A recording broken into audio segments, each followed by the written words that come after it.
Hola, soy Facundo Tedesco del blog Jungla de Papel y hoy estamos en la Facultad de Filosofía y Letras con Martín Kogan para hablar que hoy se cumplen los 30 años de la muerte de Borges.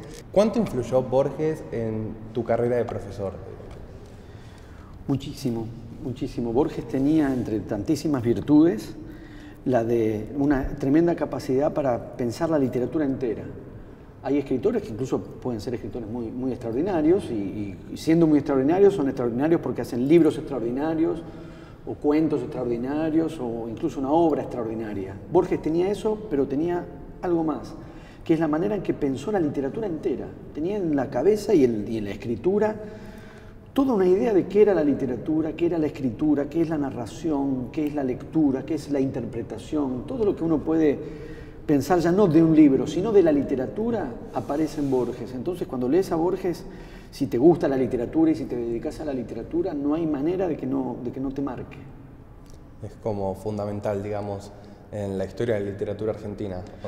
Y sí, no, definitivamente es central, porque no solo porque fue el mejor escritor, sin dudas, del siglo XX, en lo que se llama el canon, ¿no? Que es como el grupo de los escritores reconocidos o consagrados, o como uno lo quiera llamar, pero que no es una consagración de coyuntura, o sea, es lo contrario de la moda, ¿no? De los escritores que tienen resonancia porque, bueno, justamente porque se han puesto de moda o porque tienen mucha figuración en un momento determinado. El canon en un sentido es lo contrario, son los escritores que van a permanecer, quizás nunca estuvieron de moda, pero son los que van a permanecer, son los que con el paso del tiempo, cuando se van definiendo, digamos, relevancias o posiciones, quiénes son los centrales, quiénes son los más significativos, Borges no solo está en ese grupo, es el más importante de ese grupo, en gran medida por no solo lo que hizo en su época, sino lo que produjo hacia atrás y hacia adelante. Los grandes escritores provocan eso, cambió hacia atrás lo que llamaríamos la tradición, o sea, lo que se había escrito antes de Borges pudo empezar a leerse de una manera distinta después de Borges. No leemos igual, no sé, Martín Fierro, después de que Borges, digamos, escribió ensayos sobre el Martín Fierro o algunos cuentos de Borges que son sobre el Martín Fierro, reelabora cosas del Martín Fierro, o sea que en un punto cambia el pasado, no leemos el Martín Fierro igual. Y hacia adelante cambia también, porque no hay casi posibilidad de que un escritor no tenga, digamos, por la positiva o por la negativa, porque asume la influencia o porque la rechaza, pero la marca de Borges está. Yo en mi experiencia leí poco Borges.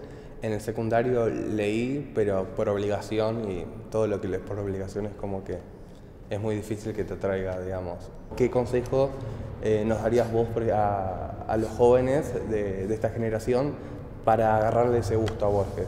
La única respuesta, yo no le llamaría consejo, pero sí la respuesta es leer. Leer. Por una parte, no siempre y no necesariamente lo obligatorio tiene que ser algo desalentador. Me parece que es bueno correrse y salirse de ese lugar, que igual es un lugar que Borges solía decir, ¿eh? Borges tenía como una relación muy de puro placer con la lectura y él mismo decía que si algo era obligatorio o cuando se enteró de que sus textos se daban de manera obligatoria en los colegios secundarios se sintió muy abochornado pensando que iban a sufrir bajo la obligatoriedad. Es una gran cosa que te den de leer a Borges y no habría que permitir que la obligatoriedad empañe ese disfrute posible. En cuanto a entender, no entender nada, la única manera es estudiar y leer más. A mí me resulta muy difícil pensar que alguien no ha entendido nada. Podríamos poner el Aleph ahora acá arriba de la mesa y decir, vas a ver que no es nada. Algo hay, y con ese algo ya tenés algo, digamos, por dónde empezar. Y después es releer. Claro. Los buenos escritores y la buena literatura, una de las cosas que tienen, para mí, de buena justamente, es que nos exigen un esfuerzo de lectura.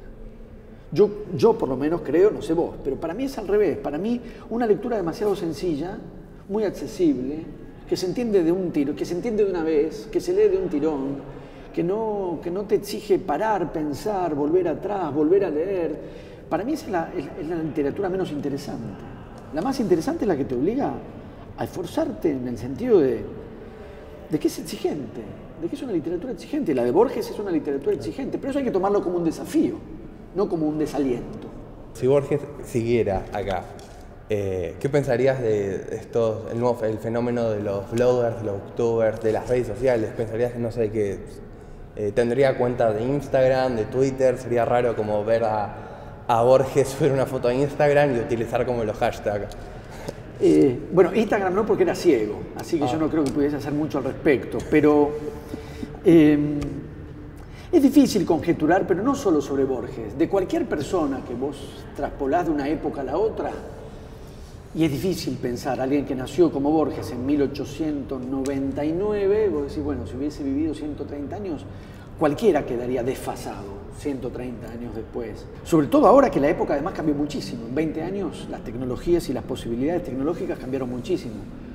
Pero una cosa que se dice mucho, que se marca mucho, que se dice mucho, es que muchas de las cosas que las tecnologías han hecho posibles, de alguna manera Borges las había anticipado. Por ejemplo, el Aleph, un lugar donde está todo, el absoluto. Internet. Es Internet, podría ser Internet, lo podés leer en clave de Internet. Sí. ¿No? Es un lugar donde yo pongo el ojo y por ahí pasa todo.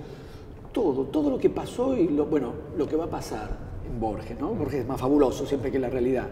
Pero, claro, hay una anticipación, o su idea de biblioteca infinita. Entrar a una biblioteca donde un libro lleva a otro y eso no se acaba nunca. Hay una imaginación digamos, de lo que después Internet parece haber hecho posible. Si bien su universo era el de los libros y el de la biblioteca, y ese objeto para mí perfecto, que es el libro de papel, si uno lo tiene que imaginar como me propones vos, yo lo imagino saludando con entusiasmo todo aquello que promueva y estimule la lectura y forme lectores. Yo conozco todos mis colegas, amigos o mismos lectores que me dicen absolutamente todos preferimos el libro en papel porque es como tenerlo en tu biblioteca, lo tenés, lo abrazás, lo lees, lo lees, lo marcás. Sí. Es como un premio, es tenerlo, es tuyo. Yo pienso eso mismo, pero bueno, yo me formé en una época, imagínate, donde no había otra posibilidad, así como hoy está el ebook o leer en pantalla y digamos todo lo que sabemos que hoy existe. Para la práctica concreta de la lectura, evidentemente hay algo que no deja de atraernos y de gustarnos, que es tener el objeto palpable, tocarlo, pasarlo, olerlo. Parece una tontería, pero para mí el papel, la relación material con el papel, Borges tuvo que cambiar la manera, porque se quedó ciego. Claro. Entonces Borges pasó, no pudo sino, obviamente, obligado por la ceguera. Cambió la manera de lo que llamaríamos leer y la manera de escribir. O sea, tuvo que pasar a dictar y a que le leyeran los libros.